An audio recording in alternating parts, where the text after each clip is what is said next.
bienvenue dans cette 5e formation consacrée au logiciel Unity 3D. Alors dans cette vidéo on va voir la création et la manipulation d'objets principalement. Alors pour créer des objets, alors ce qu'il faut savoir c'est que dans Unity ce n'est pas des objets, c'est des game objects, des objets de jeu.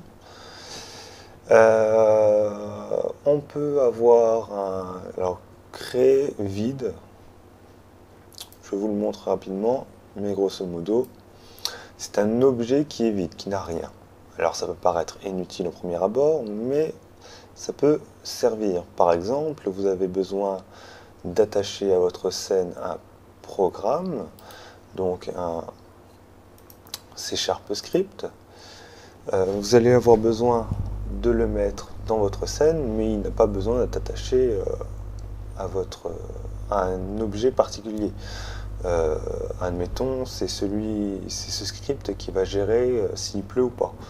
Bon, bah, quand il pleut pas, il faut quand même qu'il y ait un objet sur la scène qui fasse tourner le script.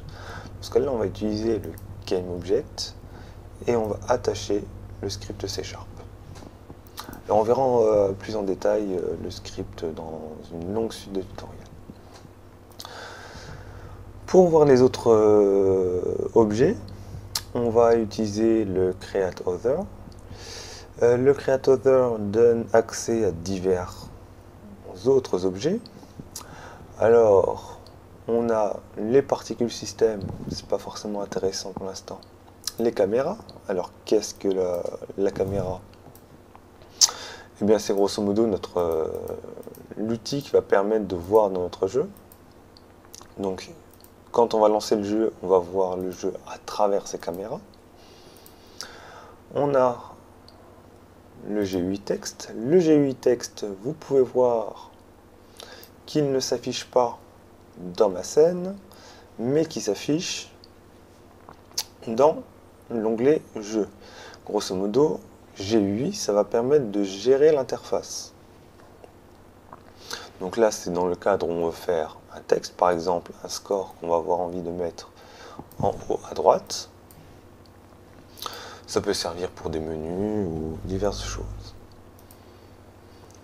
On a le GUI texture, c'est le même principe que le texte, sauf que c'est une texture. On peut placer une image là-dessus, et on aura une texture. L'avantage des GUI texture, c'est que ça s'adapte à l'écran. Si je fais un écran plus grand, les GUI texture et GUI texte sont dans la même, entre guillemets, la même proportion d'écran.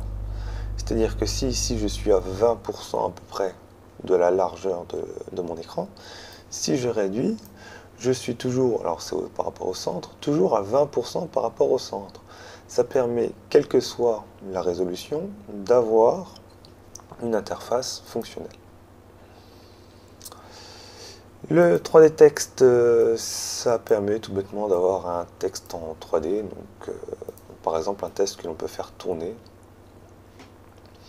Donc voilà, un effet qui peut être sympa si on veut faire des menus, par exemple.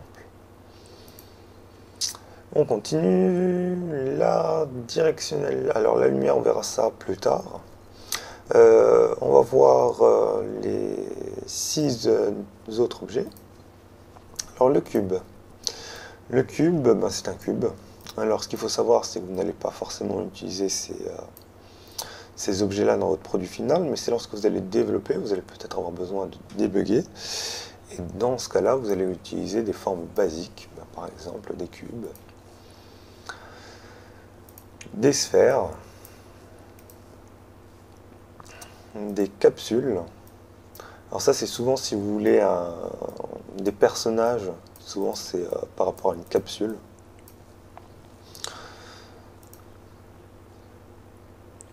Créateur cylindre, donc des cylindres, hein, comme son nom l'indique.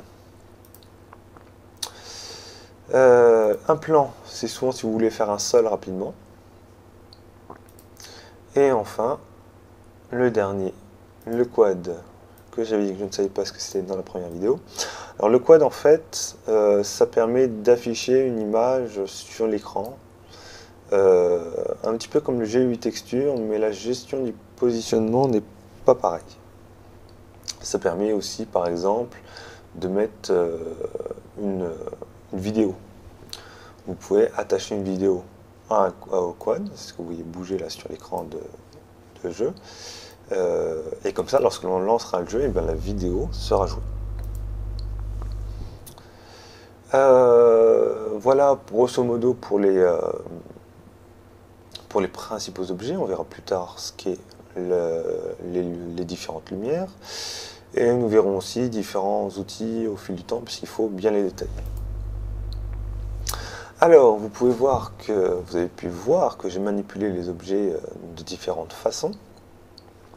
Alors, grosso modo, qu'est-ce qu'on peut faire dans une scène? Alors, déjà, pour manipuler un objet, il faut le sélectionner. Pour le sélectionner, il y a deux manières de faire. La première, c'est de cliquer directement dessus dans la scène, mais il se peut que vous ne voyez pas l'objet. Dans ce cas-là, il suffit de sélectionner la sphère ou tout autre objet dans le menu hiérarchie, qui, je le rappelle, contient l'ensemble des objets de la scène.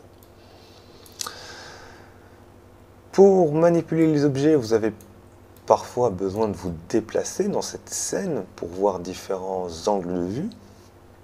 Dans ce cas-là, vous avez plusieurs choses à savoir. Alors, la première chose, c'est le clic gauche de la souris et d'un glisser-déposer, vous pouvez sélectionner plusieurs choses. Avec le bouton, la molette du milieu d'un simple clic, je peux me déplacer latéralement dans la vue. Avec la molette haut ou bas, je peux zoomer ou dézoomer. Avec la souris, le clic droit de la souris, je peux changer l'angle de vue. Donc admettons que j'ai envie de voir l'autre côté de la sphère, je me déplace. La molette, le clic de la molette pour me déplacer et le clic droit pour orienter. Et là, je suis donc de l'autre côté de la sphère. Alors, maintenant qu'on a vu la sphère, c'est bien, mais on voudrait pouvoir faire des choses sur la scène. Dans ce cas-là, on peut avoir besoin de la déplacer. Auquel cas, il faut faire attention. Dans cette toolbar, je vous ai dit qu'on en reparlerait. Dans cette toolbar, il y a 4 boutons, les 4 premiers boutons. On va sélectionner le deuxième, qui permet de déplacer suivant les axes. Alors, on a différents axes, l'axe X, Y et Z. Nous avons ce petit indicatif qui nous aide à nous positionner dans l'espace. Si je clique sur un axe, ça permet de bouger cette sphère sur cet axe. Cependant, si je clique sur un des panneaux qui est au centre de l'axe des différents axes, je déplace la sphère par rapport au plan. C'est-à-dire que là, je me déplace sur l'axe X et Z, qui sont deux axes horizontaux. Jamais je vais avoir ma sphère qui va monter. J'ai toujours cette sphère sur le même plan. Si je clique, ça doit être au centre. Non, même pas, on ne peut pas la déplacer de façon totalement aléatoire, peut-être. Non. Donc voilà pour le déplacement. Donc si je veux déplacer sur un axe, je sélectionne l'axe. Si je veux déplacer sur un plan, je sélectionne le plan.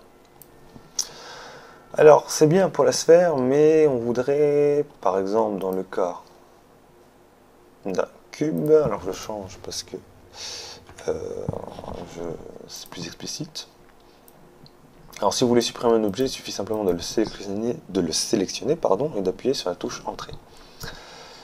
Donc on a ce cube, ce qu'on voudrait c'est le faire tourner. Dans ce cas-là on se dirige vers le deuxième bouton. Et là pareil, nous avons différents axes. Donc si je clique sur l'axe jaune, je tourne sur l'axe des Y. Si je tourne, si c'est sur l'axe X, c'est sur le rouge, c'est sur l'axe des X, et le bleu sur l'axe des Y. Si je veux bouger n'importe comment, je sélectionne aucun des axes, mais je continue à sélectionner le cube, et là je peux bouger dans n'importe quel sens. Alors un cube c'est bien, mais moi par exemple je voudrais l'étirer pour avoir un rectangle, enfin parallélépipède rectangle. Dans ce cas-là il faut aller sur le troisième objet, et dans ce cas-là on va pouvoir étirer ou au contraire réduire une épaisseur. C'est toujours le même principe. On a, si on veut étirer sur un axe, on sélectionne axe. Si on veut bouger tous les axes en même temps, si par exemple on veut juste réduire l'objet dans son ensemble, c'est la chose du milieu, le cube du milieu, le petit cube du milieu. Et simplement en bougeant la souris, en ne lâchant pas le cube bien entendu, on peut bouger, agrandir ou réduire.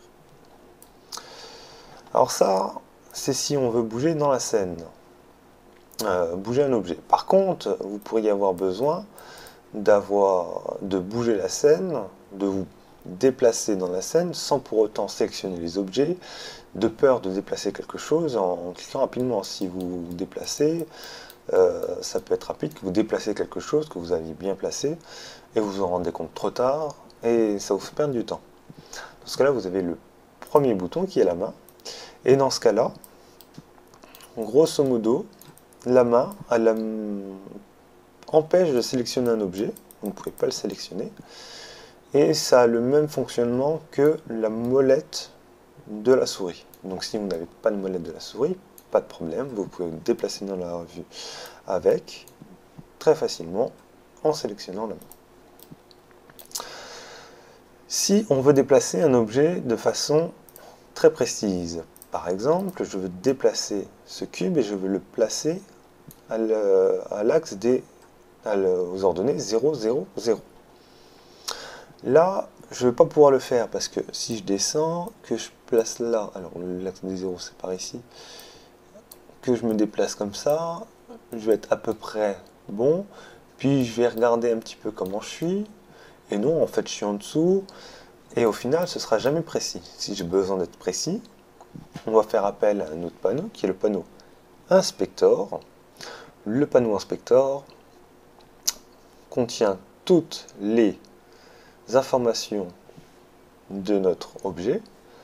Par exemple, je vois que j'ai aplati et que j'ai écartelé mon cube entre guillemets. Donc je l'ai réduit, j'ai réduit son épaisseur de moitié et j'ai augmenté sa taille en largeur et en longueur de 2,5. Si je veux retrouver mon cube, je vais faire 0, 0, 0, enfin plutôt non 1, puisque c'est des proportions, dans l'échelle pour retrouver mon cube d'origine. On a ce petit panneau transform qui contient 3 informations. Scale qui est là, l'échelle. Donc vous voyez que si je change l'échelle de mon cube, on voit que ça change ici. On a la rotation. Donc par exemple, si je veux revenir à une orientation par défaut et un cube par défaut, eh bien je mets tout à 0.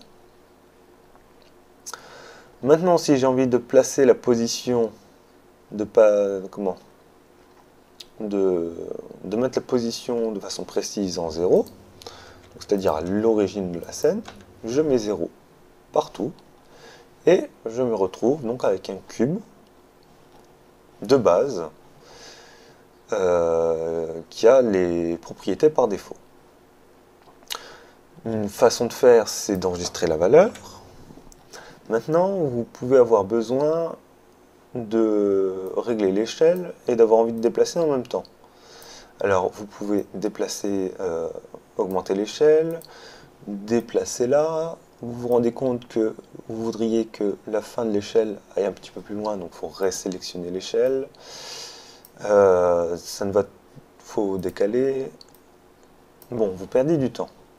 Vous pouvez garder cette échelle, cet outil de correction d'échelle activé, et vous pouvez dans l'inspecteur soit changer les coordonnées, soit si vous voulez de la même manière que ça, pouvoir glisser votre objet, vous sélectionnez l'axe en question, vous voyez que vous avez deux petits curseurs qui s'affichent de chaque côté de votre souris, et vous pouvez déplacer, toujours dans un glisser-déposer, votre objet. Voilà les différentes choses de la manipulation et de la création d'objets. Je vais vous proposer un exercice pour la prochaine fois, à savoir que je veux que vous réalisiez dans cette scène une chaise. Alors une chaise, grosso modo, qu'est-ce que c'est? C'est 4 pieds, un rectangle pour l'assise, là où on s'assoit, et puis on va faire simple, un seul rectangle pour le dossier. Donc je ne vous en dis pas plus, vous aurez la réponse dans la prochaine vidéo. Je vous rappelle que vous aurez en début de vidéo un texte qui vous dira où vous allez dans la vidéo si vous voulez directement la solution. Et sur ce, je vous laisse et puis je vous souhaite bon courage pour cette réalisation de cette magnifique chaise. Alors je ne demande pas une œuvre d'art, mais je demande à ce que vous pratiquiez. A tout de suite.